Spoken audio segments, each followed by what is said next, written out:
ॐ गजेन्द्रमोक्ष।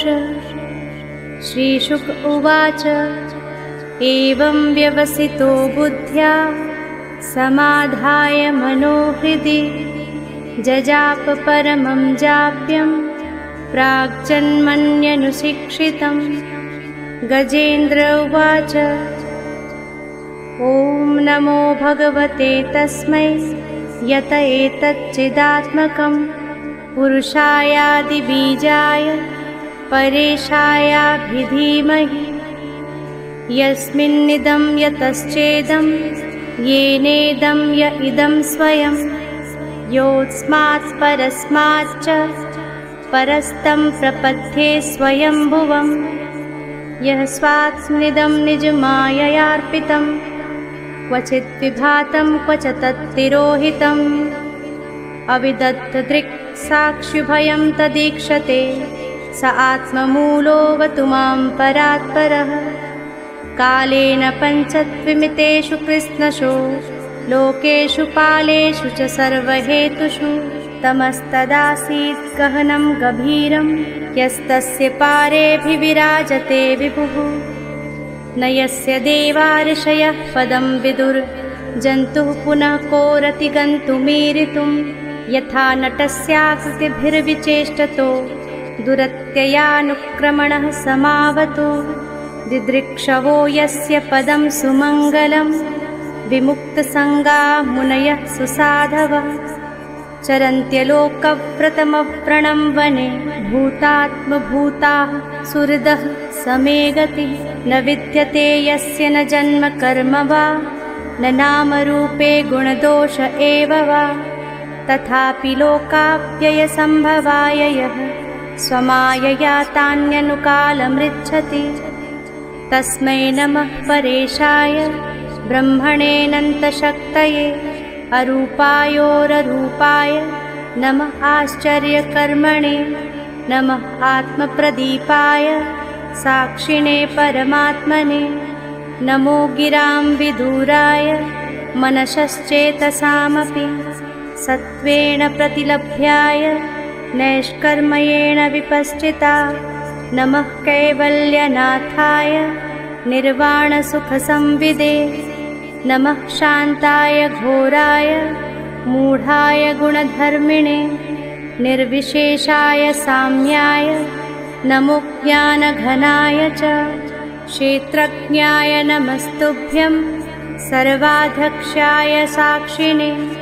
पुरुषायात्ममूलाय मूलप्रकृतये नमः। सर्वेन्द्रियगुणद्रष्टे सर्वप्रत्ययहेतवे असताच्छाययोक्ताय सदाभासाय ते नमः। नमो नमस्तेऽखिलकारणाय निष्कारणायाद्भुतकारणाय सर्वागमाम्नाय महार्णवाय। नमोपवर्गाय परायणाय गुणारणिच्छन्नचिदूष्मपाय तक्षोभविस्फूर्जितमानसाय। नैष्कर्मभावेन विवर्जितागम स्वयं प्रकाशाय नमस्करोमि। मातृक्प्रपन्नपशुपाशविमोक्षणाय मुक्ताय भूरिकरुणाय नमोलयाय। स्वांशेन सर्वतनुभृन्नमनसि प्रतीत प्रत्यक्दृशे भगवते बृहते नमस्ते। आत्मात्मजाप्तगृहवित्तजनेषु सक्ते दुष्प्रापणाय गुणसङ्गविवर्जिताय। मुक्तात्मभिः स्वहृदये परिभाविताय ज्ञानात्मने भगवते नम ईश्वराय। यं धर्मकामार्थविमुक्तिकामा भजन्त इष्टां गतिमाप्नुवन्ति। किं त्वाशिशोरात्यपि देहमव्ययं करोतु मे तप्रदयो विमोक्षणम्। एकान्तिनो यस्य न कञ्चनार्थं वाञ्छन्ति एव ये भगवत्प्रपन्नः।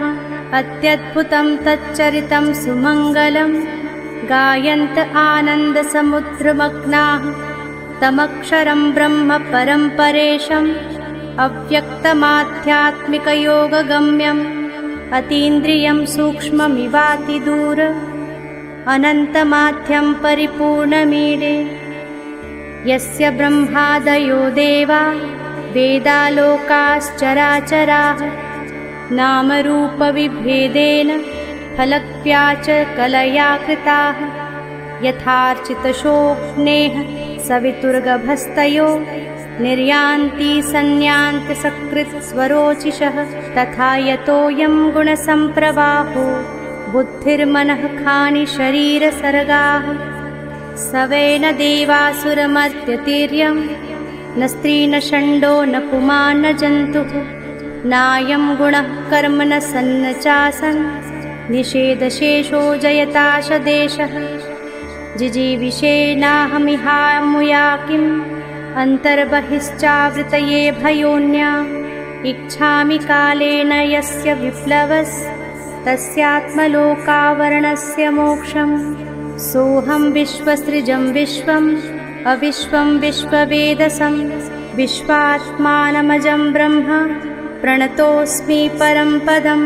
योगरन्धितकर्माणो हृदि योगविभाविते योगिनो यं प्रपश्यन्ति तं नतोऽस्म्यहम् नमो नमस्तुभ्यमसह्यवेग शक्तित्रयायाखिलधिगुणाय प्रपन्नपालाय दुरन्तशक्तये कदिन्द्रियाणां मनवाप्यवर्त्मने नायं वेद स्वमात्मानं यच्छक्त्याहन्धिया हतं तं दुरत्ययामाहात्म्यं भगवन्तमितोऽस्म्यहम् श्रीशुक उवाच एवं गजेन्द्रमुपवर्णितनिर्विशेषं ब्रह्मादयो विविधलिङ्गभिदाभिमानाः नैते यदोपससृपुरनिखिलात्मकत्वात् तत्राखिलामरमयो हरिराविरासीत् तं तद्वदार्थमुपलभ्य जगन्निवासः